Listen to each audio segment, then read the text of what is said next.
Chapitre 12. Le lundi d'avant Pâques, la nuit. Jésus est encore, le soir, dans l'oliveraie, et il y est avec ses apôtres. Et de nouveau il parle.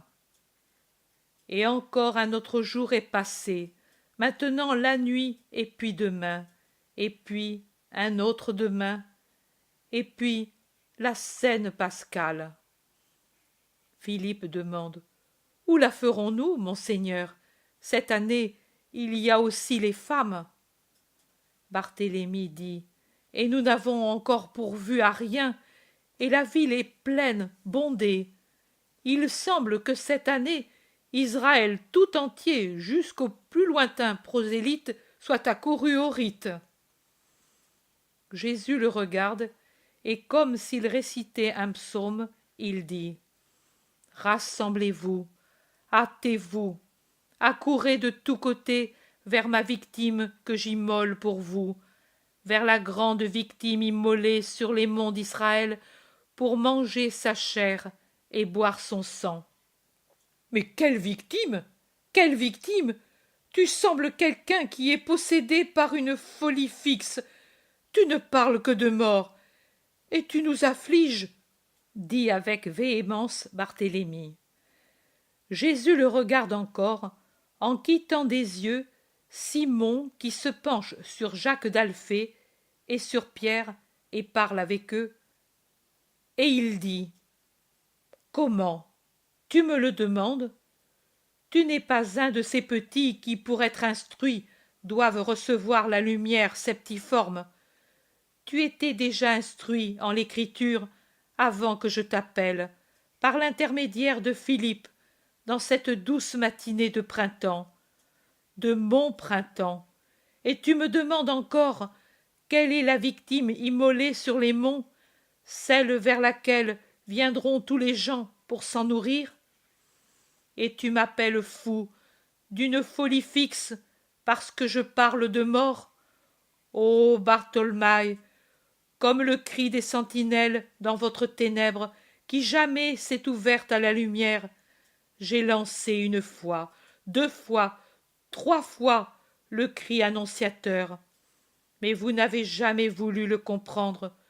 Vous en avez souffert sur le moment, et puis, comme des enfants, vous avez vite oublié les paroles de mort, et vous êtes retournés joyeux à votre travail, sûrs de vous, et pleins de l'espérance que mes paroles et les vôtres persuaderaient de plus en plus le monde de suivre et d'aimer son Rédempteur.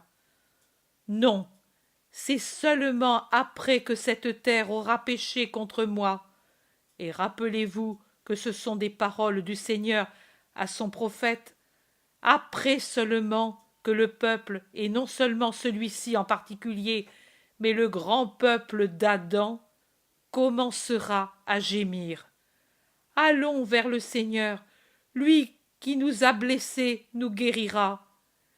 Et le monde des rachetés dira: après 2 jours, c'est-à-dire 2 temps de l'éternité, durant lesquels il nous aura laissés à la merci de l'ennemi, qui avec toutes ses armes nous aura frappés et tués, comme nous avons frappé et tué le saint. Et nous le frappons et le tuons, parce que toujours il y aura la race des Caïns qui tueront par leurs blasphèmes et leurs œuvres mauvaises le Fils de Dieu, le Rédempteur, en décochant des flèches mortelles, non sur son éternelle personne glorifiée, mais sur leur âme rachetée par lui, pour la tuer et pour le tuer par conséquent dans leurs âmes. C'est seulement après ces 2 temps que viendra le 3e jour et que nous ressusciterons en sa présence dans le royaume du Christ sur la terre, et que nous vivrons en sa présence dans le triomphe de l'Esprit. Nous le connaîtrons, nous apprendrons à connaître le Seigneur pour être prêts à soutenir, grâce à cette vraie connaissance de Dieu, la dernière bataille que Lucifer livrera à l'homme avant la sonnerie de l'ange de la 7e trompette, qui ouvrira le cœur bienheureux des saints de Dieu au nombre parfait pour l'éternité. et ni le plus petit enfant, ni le vieillard le plus âgé ne pourra jamais être ajouté au nombre. Le cœur qui chantera, il est fini, le pauvre royaume de la terre. Le monde est passé en revue avec tous ses habitants devant le juge victorieux. Et les élus sont maintenant entre les mains de notre Seigneur et de son Christ, et lui est notre roi pour toujours. Louange au Seigneur Dieu Tout-Puissant, qui est, qui était et qui sera, parce qu'il a pris son grand pouvoir et qu'il est entré en possession de son royaume.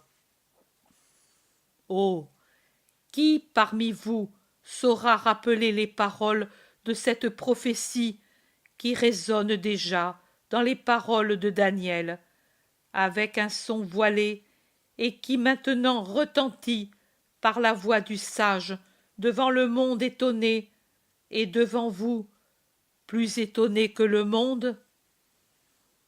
La venue du roi continuera le monde gémissant dans ses blessures et enfermé dans son tombeau, après avoir mal vécu et être mal mort, enfermé par son septuple vice et par ses hérésies sans fin.